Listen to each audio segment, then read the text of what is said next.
Welcome to today's webinar, all about helping hospitalities and hotel companies manage guest reviews to build loyalty, and brought to you by Datrix. I'm Tim Peter.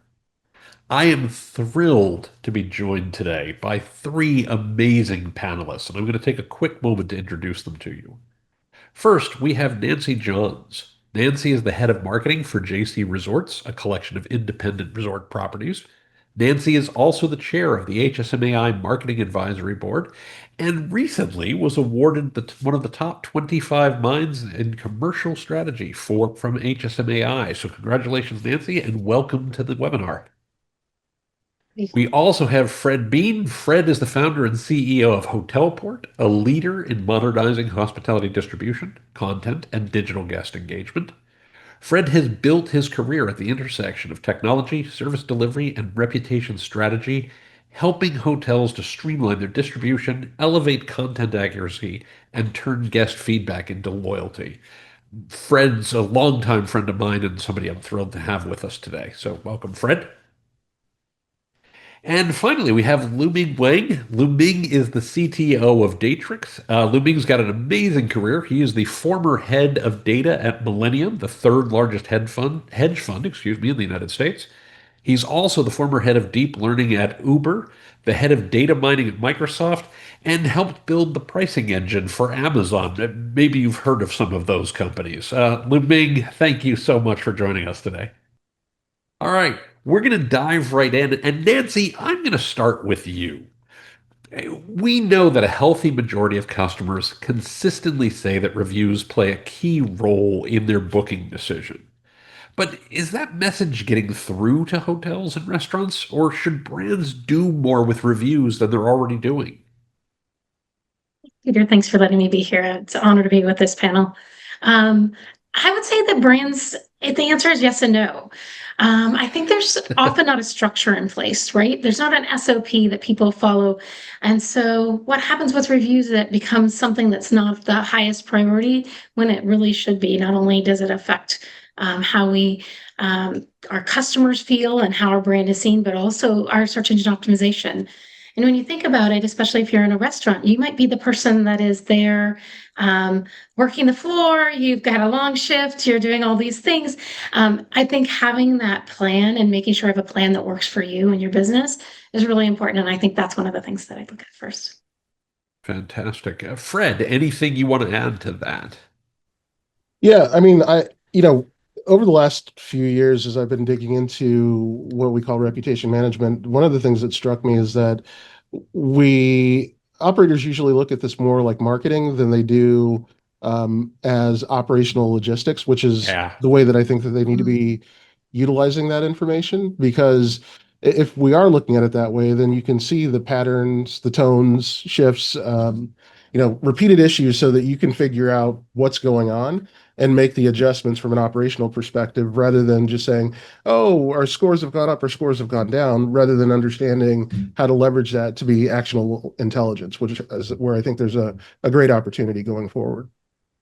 Makes perfect sense. And Luming, I'm just curious for your point of view, particularly, I'm going to go out on a limb here and say you've thought a lot about data and how we can make data work better. So obviously there's some clear data here as Fred's talking about, as Nancy's talking about. Anything you'd like to share with regard to this?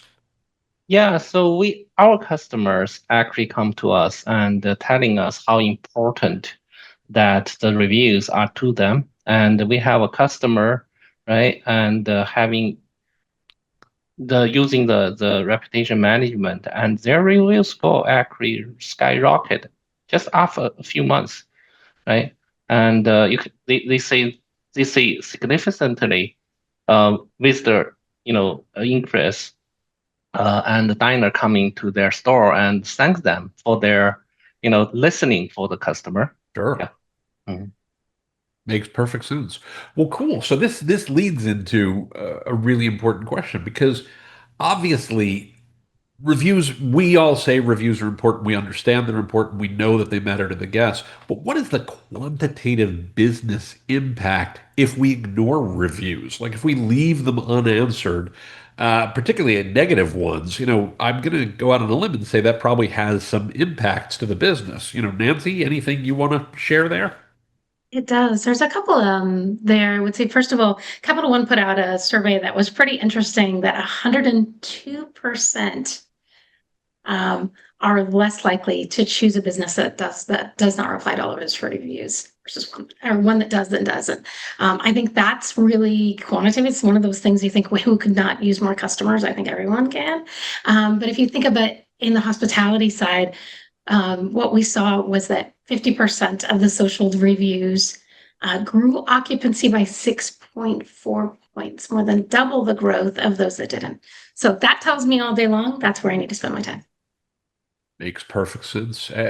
Lu Ming, any data you can share or anything you've seen in the work that you've done that kind of backs that up? Yeah, there was an article on the Harvard Business Review basically says, right, a score is 4.1, and their research shows that, the business has a better score than 4.1 and has significantly more revenue than the business below 4.1. I don't know why 4.1 is such a magic number, but that's the research shows. Well, I mean, if we make that on a scale of 1 to 100, that's like an 82, right, or something along those lines. So it's a solid Yeah. B, is what we're saying. You got to be at least a solid B. You're Mhm. B minus or a C. Maybe you're not putting yourself in the best position to win, right? That's fantastic. Fred, anything you'd like to add to that? Well, I think, as Luming and Nancy have said, silence kills trust, right? That's part of the issue here. There was, and I can't remember the name of the study, but there was a study that showed that by increasing your review score by 1 point, you can increase your RevPAR by 1.4%. So, I mean, it's clear that customers are using this as a decision-making factor. And for the hotels or restaurants that are ignoring it, they're doing it at their peril. So it's definitely something that they should be taking into account. And again, because it has a direct revenue impact. Yeah, yeah. I've seen similar research. Some of this dates to a little bit before the pandemic, the one that I'm going to cite. So I want to be very clear. This may have changed slightly, but it varies a little bit by chain scale. But the thing that I always find most fascinating about it is it's true regardless of chain scale. You might think, oh, well, we're an economy property or we're a luxury property. It doesn't matter as much because we're at either end of the spectrum, and it definitely seems to have an impact in all of the research that I've seen as well. So Nancy, I'm going to come back to you again. Hey, you're our resident. You're the person who works with hotels. So you're the person we want to hear from first on a lot of these. But what are hotels and restaurants getting wrong when it comes to responding to guest feedback? Like, what is it? What is the mistake that people keep tripping over that maybe they could stop doing? If I was going to say one thing, it is definitely timing. So I joke about this. I'm looming. You work for Amazon, so we might have to chat later. But I live in Amazon world. I don't even wait a day to get something delivered to my house.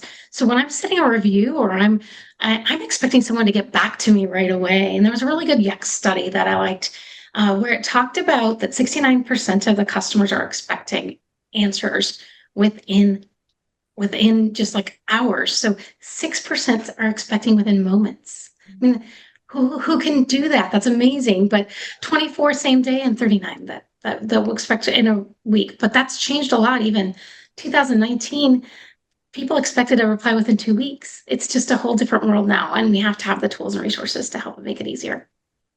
It's such a great point. I mean,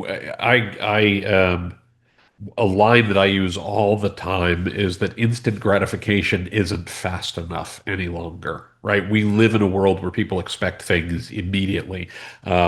It's funny you bring up Amazon. I ordered something, we needed a part for something in our kitchen.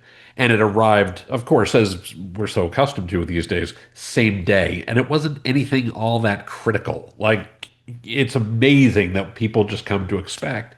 And we know that customers measure the experience that they get against the best experiences that they have everywhere, right? It's not something that is distinct to hospitality. So if Amazon can deliver a silly little rubber thing for the bottom of a chair in less than a couple of hours, it does seem likely that we should be able to respond to guests more quickly when they say, "Hey, I had a problem on property" or the like, right? Fred or Leming, anything you'd like to add to that point before we move on? Yeah, so we had a customer actually come back to us, and we did the data analysis with them, and The conclusion is that if the customer have a feedback and if you can turn around within the same day, right, and that's a significant revenue boost to the company. Yeah, we have the data to prove that. That's fantastic. So there is a real both top line and bottom line result that we see here, is what you're saying. Yes. Yeah. Wow, that's amazing. That's fantastic. Fred, anything you'd like to add? Yeah, I think to Nancy's point, when we talk about delay, one of the things that I see a lot from restaurants in particular, and I know that they've got it hard these days, especially in the social media climate, is defensiveness. And, those two things together equal damage. So we're talking delay plus defensiveness in your responses.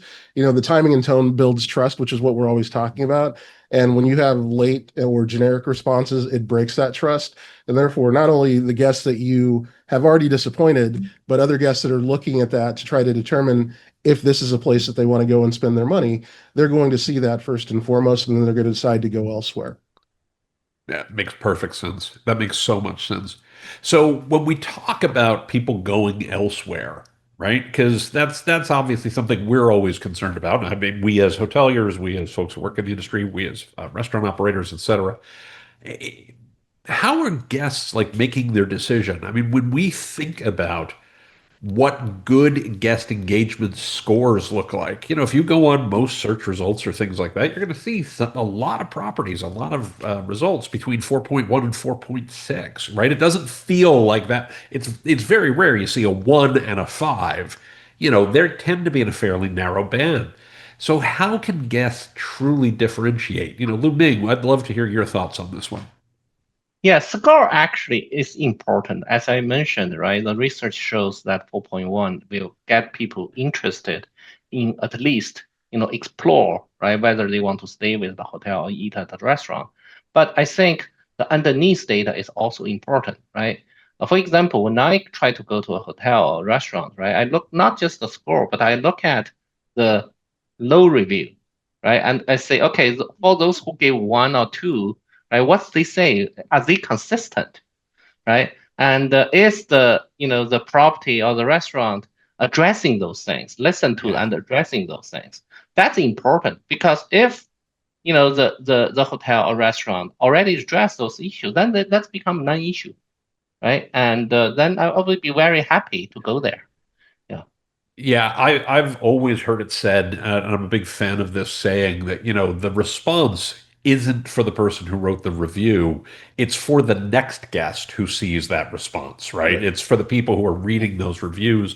And it reminds me of my all-time favorite review story ever, about the guest who left a negative review for a property that I worked with, talking about the fact that the noise at the property kept their infant child up all night. It kept their baby up all night long.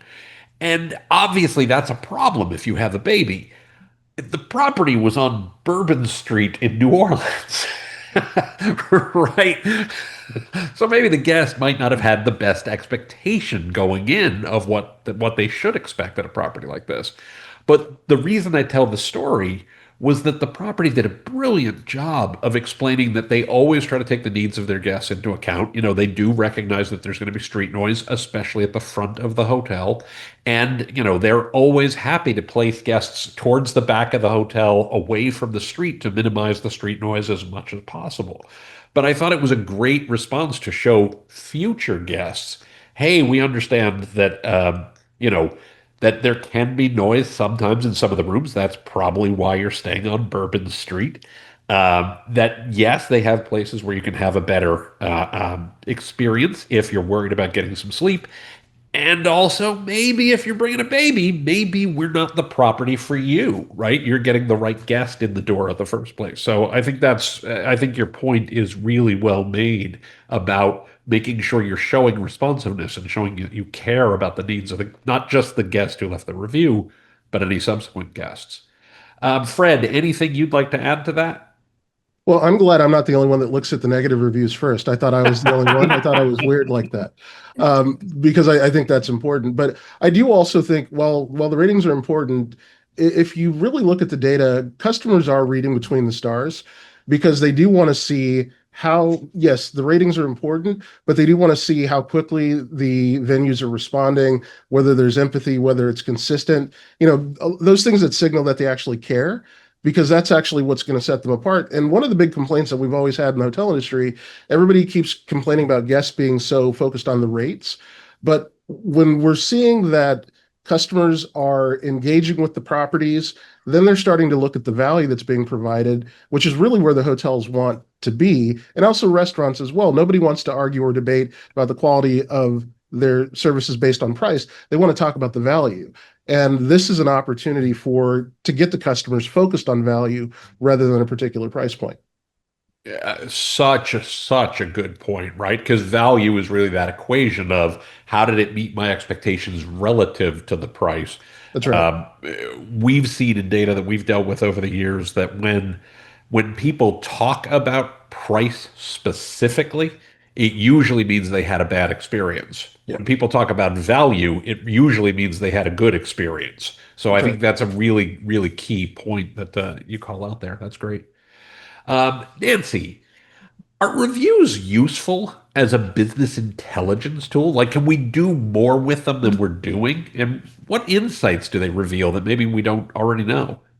Yeah, I've used reviews in many ways, but one of the things that I like the most about reviews is sentiment. So, really taking that information the customer is providing us and using that to make the business better. So, if that is that you constantly get great reviews from one of your surveyors, taking the moment to share that with the larger group not only builds trust within the group, but it also gives a really good sense for those people that have earned that and that are constantly taking care of our customers. So that's one piece. The other piece for me is I use that same data to say where are our defaults, where are our challenges and our opportunities where we could do better.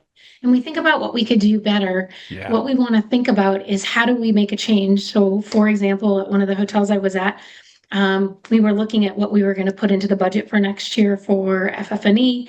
And when we did that, we realized that the customers were constantly talking about the mattresses. So although we thought we needed to do this and this, what we found was actually when we needed to change the mattresses out. And as soon as we did that, not only were the repeat guests saying something, but we were getting more new guests that were also commenting on it. So using that data to help us be better at our business is what I'd say.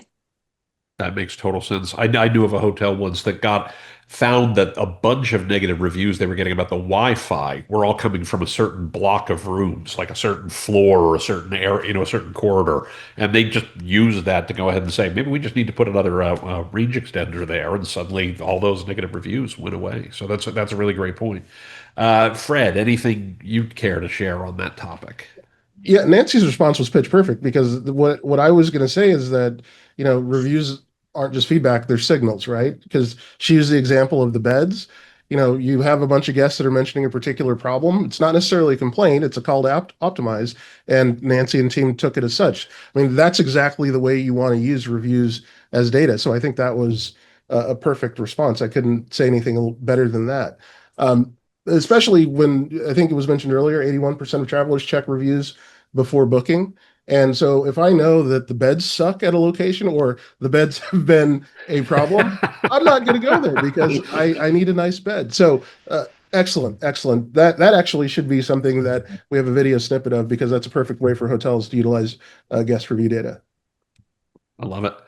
I love it.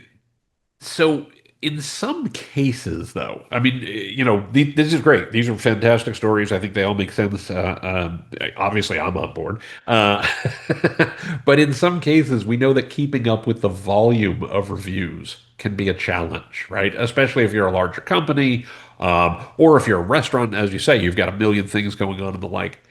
When does it make sense to maybe automate feedback? When does it make sense to, use some tools to make it more effective versus what are those cases where human beings should always be the person responsible there? Fred, I'd love to hear your thoughts on this. Well, I think to your point, automation works for volume and consistency, right? And speed. Those are the three main areas that we need it for. And in situations where hotels or restaurants are starting to get overwhelmed, they're resource constrained, that's a great opportunity to leverage it. But, I think to your point, AI can scale, tools like that can scale, Yep. but humans are still going to be the ones that actually build the trust. So when it comes to things like emotion and nuance, you're going to have a human available to step in when necessary because it might have something that is more emotional or empathetic that is needed from a response perspective that an AI is not necessarily going to tap into. And that's why I always like to say that we're using AI to optimize human performance, not eliminate it. And that's one of the things we have to be careful of. Yeah, that makes perfect sense. Lu Ming, what are your thoughts on that topic? Obviously, this is something you've dealt with for a long time, right? Yeah, yeah. Today, actually, AI actually is very good. In most cases, AI actually can have a better language, English, Spanish than average human being, right? It can write better, it can Yep. deliver better, and it can set a tone that fit into the restaurant or hotels. Um, but as Fred mentioned, right, and there will be cases you need human intervene. And the AI can raise the flag and say, hey, this is a case we think it's better for human to innovate. That reduce the amount of work human needs to perform, but also, you know, human and the AI can work seamlessly together, right, to provide the best user experience. Yeah, no, that makes perfect sense. I think that having that human touch makes so much sense in terms of understanding, what are the edge cases, right? The AIs are going to be really good at understanding most cases, but sometimes something comes up that, is unanticipated, or maybe it just hasn't had an opportunity to be trained on, or have a particular cultural sensitivity towards, right? That might be something we run into. Nancy, any other thoughts from your perspective on this? I'm going to use one of your sayings, but it's trust but verify, right? It's exactly it. And I have to give credit where credit is due there, my friend. But I think that's exactly it because people don't have the time to do that. And as you're good at reviews, you see more reviews come in, which is great. And if you think about it as a different way, not only you take care of your customer, you're also taking care of your search engine optimization. And as we get into generative search and what's happening with AI from a search perspective, both the review and your response are really incredibly important. So I think you use them to make your job easier and you use that human touch when you need to. So, can guests tell the difference? Can they differentiate between an AI generated and a human response? Leming, I'm going to turn first to you because I think you probably have the most data on this one. But what are your thoughts? Well, AI can be today it can be very good, and as long as you have a good AI implementation, it's very difficult to tell the difference. Of course, right? The AI can only learn what it was provided to learn. Sure. Yeah. And so for some edge cases, I think that you can tell it's a human writing or AI type writing. Yeah. A friend of mine said, one of these days we're all going to have to start putting in like typos or misspellings or something along those lines, so people will know it was a human being, right? Like if it's always right, that's probably an AI. Fred or Nancy, other thoughts from your perspective? Well, one thing I always tell my team, because using AI is wonderful, everybody does it, but one way you can tell is if there's dashes in the response, then I know, okay, that's an AI that's responding to me. So, let's take that out. All right, hold on. I'm going to be controversial here for a second, and I have to be very clear.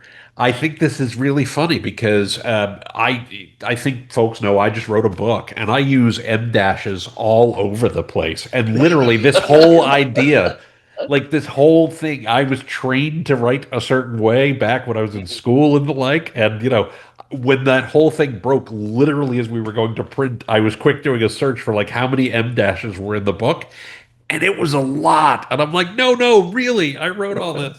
So it is kind of funny, right? It depends on what you were trained Yeah, on, right? yeah, that's So right. for I mean, sure. I still use the Oxford comma, which apparently nobody in marketing does. So, but I would say that if the AI is well trained, most guests aren't going to care. Right. They may realize that it's AI, but they want to know if they're being heard and they're Yeah. seeing action from the hotel or the restaurant. So I think as long as they're using the AI for response and understanding that the follow through is what matters, then I think it doesn't matter if it's AI or not. That's a great point, Nancy. I'd love your point of view on this, but I know you sometimes see the canned responses. It was written by a Mhm. human, but they're going off a script, right? That's probably worse than AI, right, Nancy? Your thoughts? It is absolutely worse than AI. It is that is the biggest challenge. If you're a customer, and by the way, I'm also the one that goes to the bottom of the reviews and the top of the reviews. So I'm glad I have new friends that follow my same pattern there. But when you see that maybe it's the lower reviews and you see that there's some type of problem and the review is canned and it's not clear and they're not talking specifically to me, then I find that as a reason to maybe not use that brand again. So I think you can do more harm than good in using templates. This is where I think what Lu Ming and Fred said about providing and training the AI to understand you. You may have something unique going on with your AI, with your Wi-Fi. You might have something specific about your property or restaurant that needs to be pulled through, and using that data to help answer in a way that is clear and concise, but also saving you time. That's fantastic. But they should never all look the same or even close. Agreed. Right, right. Thank you for your comment. We Fill in value good your care. Right. business. Yeah, yeah, yeah. Right, right. Exactly. Okay. So we're talking about AI a little bit now. How can AI help proactively identify and resolve guest issues before they even lead to negative reviews? Fred, I know you've done some work here, and the like. What do you think? Like, what can be done here to help us prevent the negative review in the first place?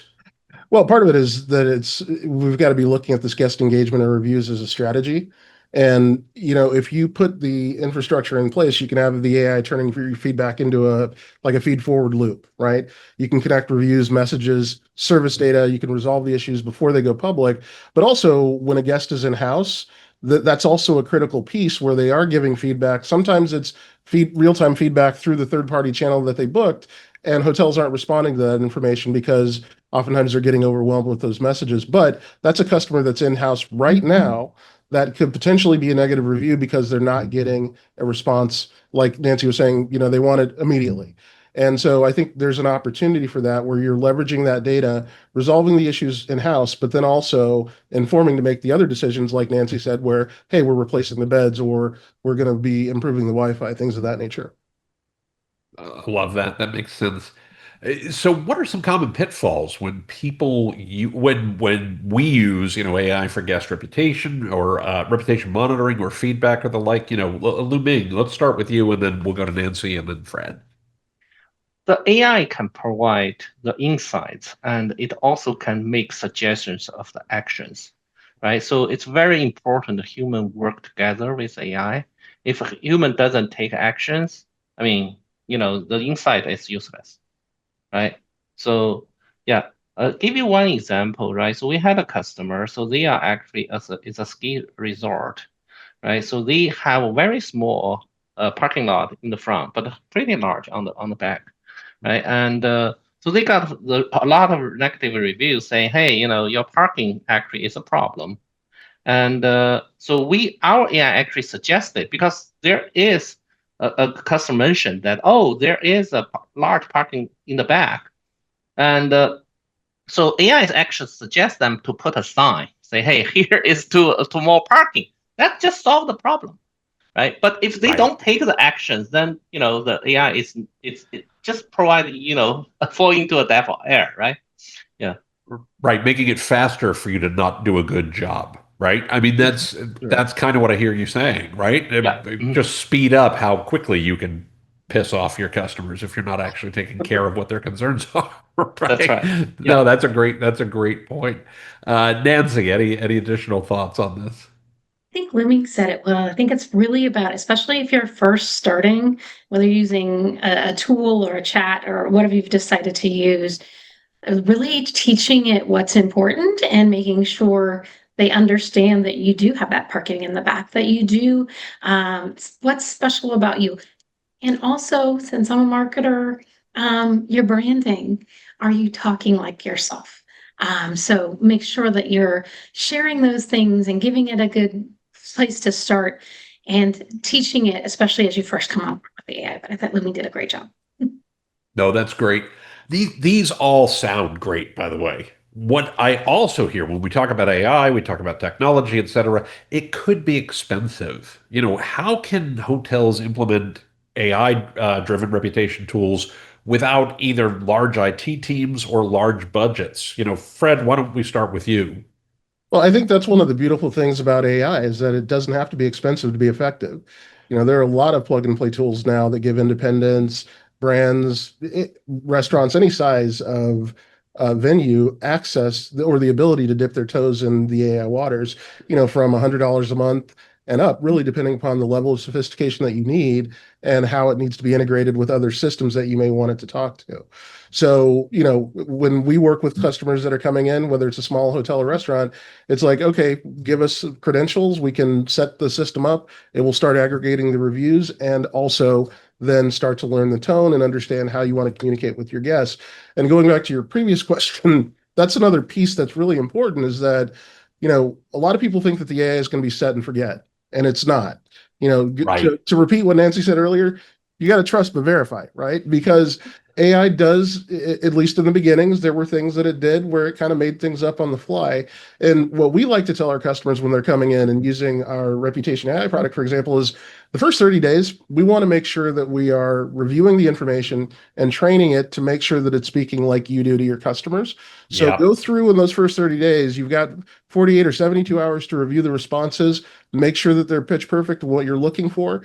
And then over time, you can look at it less and less, but you're always going to want to do that spot checking because I love AI as much as anybody, but I've seen too many episodes of Black Mirror and I just need to know how we can kill it if we need to, or, to make sure that we've got somebody that can check to make sure that everything's operating the way that it should. I like that. There's a quote I always love that said, when you invent the ship, you invent the shipwreck. And that doesn't and it doesn't mean that we should not have the ship. It Right. just means we also have to make sure we're accounting for any shipwrecks that might That's come right. up. Absolutely. So if we want to get the benefit of the ship, if I can beat this metaphor up a little bit, how quickly can a hotel or resort or restaurant expect to see ROI? How quickly can expect to see a tangible positive impact from deploying something like an AI-based reputation management system? Luming, I'm going to ask you first, and then I'll come around to some of the others. Yeah, this is actually a sweet spot of AI, and I think our customers see ROI right away, right? Because they will get the insight quickly and prioritize and action suggestions, right? And if they work closely with AI, they will see ROI right away, I would say. Yeah. Perfect. Nancy, I'm going to come to you in just a moment, but before I do, I want to let our audience know that we welcome questions in the chat. So if you have any questions, let's start queuing them up now, and then we'll come around in just a moment. But Nancy, your thoughts on the ROI piece? There's lots of ways to look at ROI. Think about freeing up someone who might be spending hours and hours on that and doing something else that might be also customer facing and helping your business do better. But I'd also say a quick shout out to a Cornell hospitality research that 1.42% increase in RevPAR for each 1% increase in on online reputation score. That is your ROI right there. You're not going to look at the dollars and cents of it. You're going to look at how did I improve and start generating and getting more business. Yeah, there's research that I mentioned my book a minute ago, and I don't mean to do a pitch in any way, shape, or form. But if you're looking for something to Pitch read, it. It's good. no, but there's actual research we talk about in a chapter on customer experience that basically brand reputation is a differentiator that you can, and we have long believed that a differentiator isn't just what makes you different, but it's a difference that people are willing to pay more for. So folks that have better brands, folks that have better reputations, actually can charge more and sustain that. That Cornell study actually is built on the same built from the same basic kind of finding, right? People, go figure, will pay more for brands we like than brands we don't, right? Shocking. This is my shocked face. Okay, we've got a couple of questions from our audience. Should hotels disclose when AI is used to respond to guests? Who wants to jump on that grenade? Looks like Fred. Nancy, do you want to take that one first? I think that you have to let somebody know when they're not talking to a real human. At some point, you have to let them know. Do you need to let them know up front? I think that's up to you and your brand. But if someone's asking specifically, I think you need to absolutely be honest about it.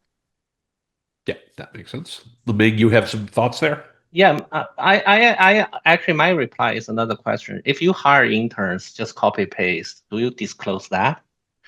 Right. Right? AI actually is better than intern answering, writing copy paste, right? Because AI has a mechanism to alarm to human and get human involvement, right? So there is a clear communication channel. So I would say it's equally like human writing it, right? It's just help human to do the work, but it's not like human just don't know. It's in the blind. Yeah. And the Yeah, humans that makes also looking at them, right? Like Yeah. at the reviews when they're coming through. So they are getting actually viewed and ensured they're correct before they go through. It's another good point to look at. Yeah, but I think to your point, if a customer asks directly, am I talking to a human or am I talking to AI?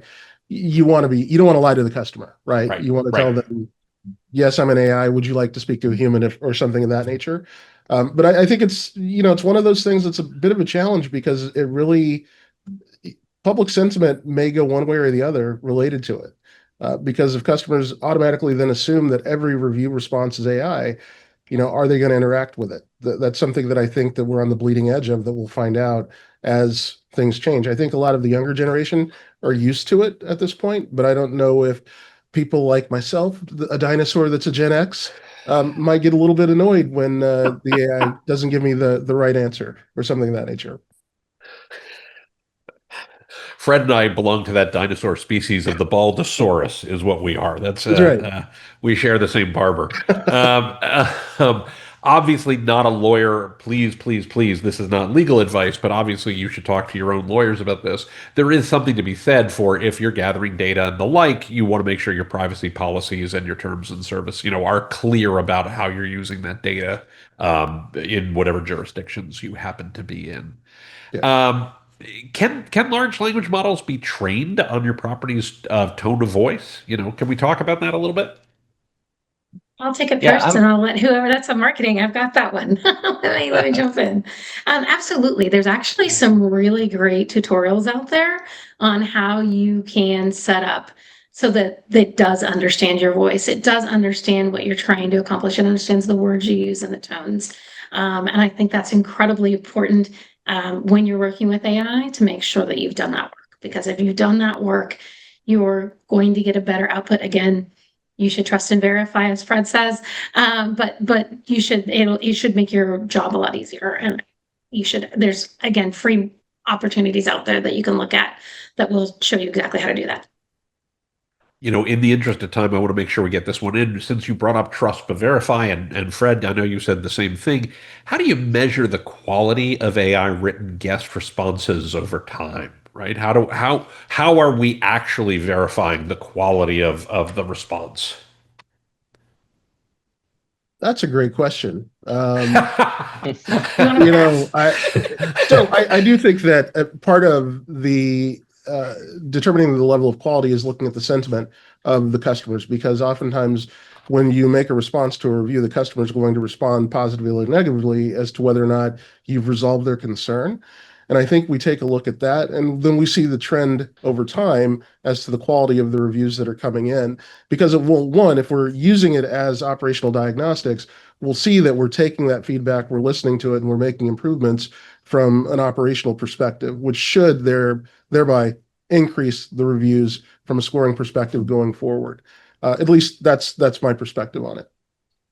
I'd say there's one other way you can measure it. So if you're using AI and it's starting to get better and better at sounding like you and your brand, then that's another way you can measure it. No, that makes perfect sense. This one's a little more tactical, but and I'm always curious about these myself as somebody who only speaks English, and sometimes can barely manage that.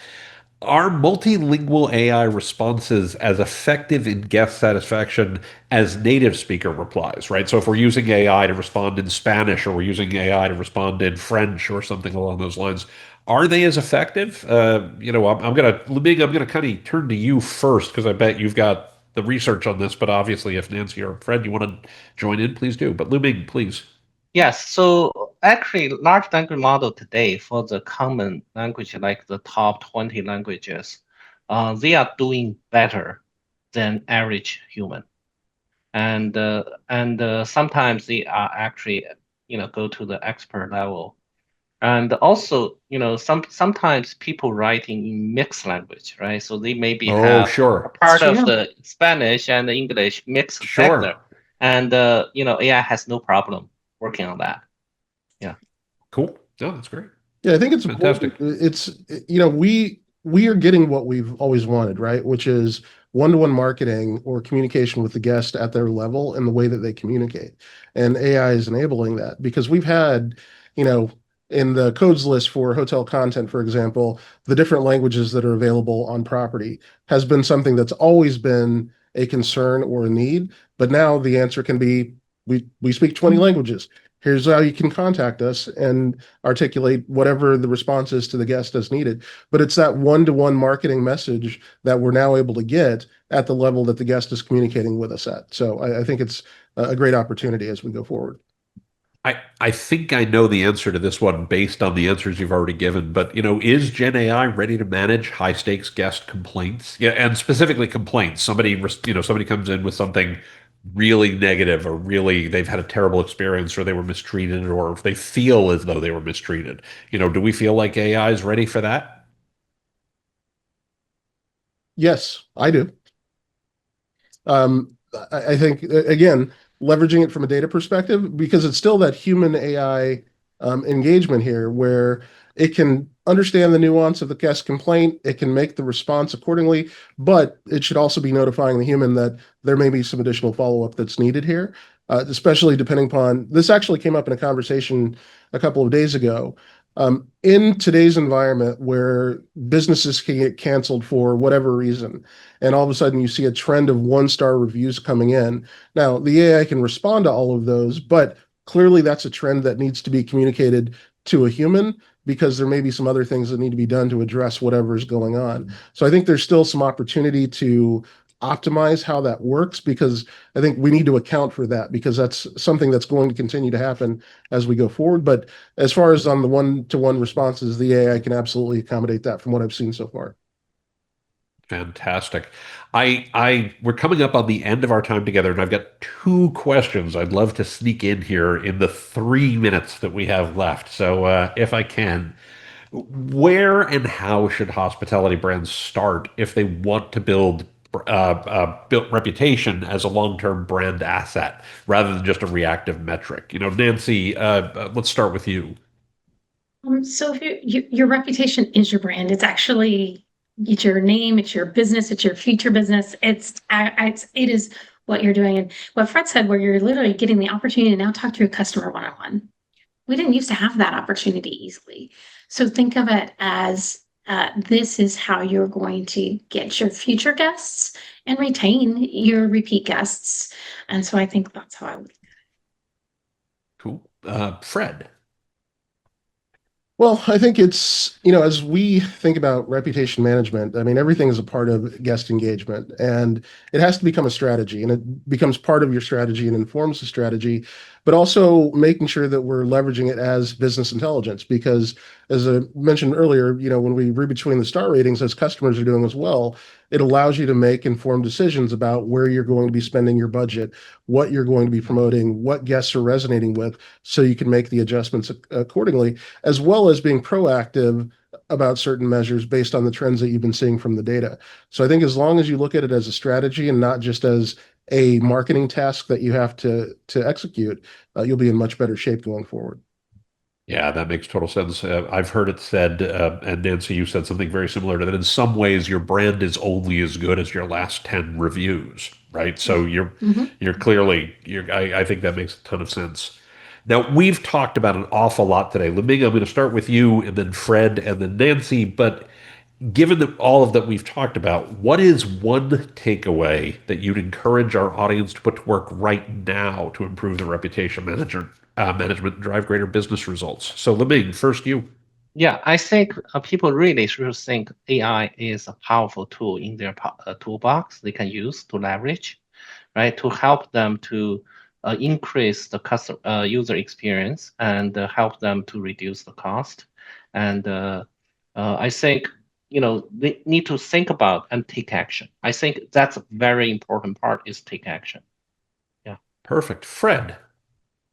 I don't think this will be controversial, but I've stepped on my tongue many times before. But I would say stop treating feedback like it's PR, because this is kind of the default position of the industry. Mhm. And we have to understand that and it's in the title reputation management, but it's not damage control, it's decision intelligence, right? And if you build systems that operationalize reviews, that's how you leverage that data for operational intelligence, inform things that you're doing, and that's how you grow. Nancy, I'm going to give you the last word on this as our resident hotelier. Well, thank you again for having me here. I go back to that situation where you need to make sure you have a plan. Use tools, use them wisely, find opportunities and ways to make this task still um, answer what your customers need, but also give you some time back into your day by using AI in whichever way you want to. But that if you think about your customers and how many are expecting a response within moments, I think that tells you what the expectation is. So really appreciate all of the time today, but I think that's the one that would be my takeaway.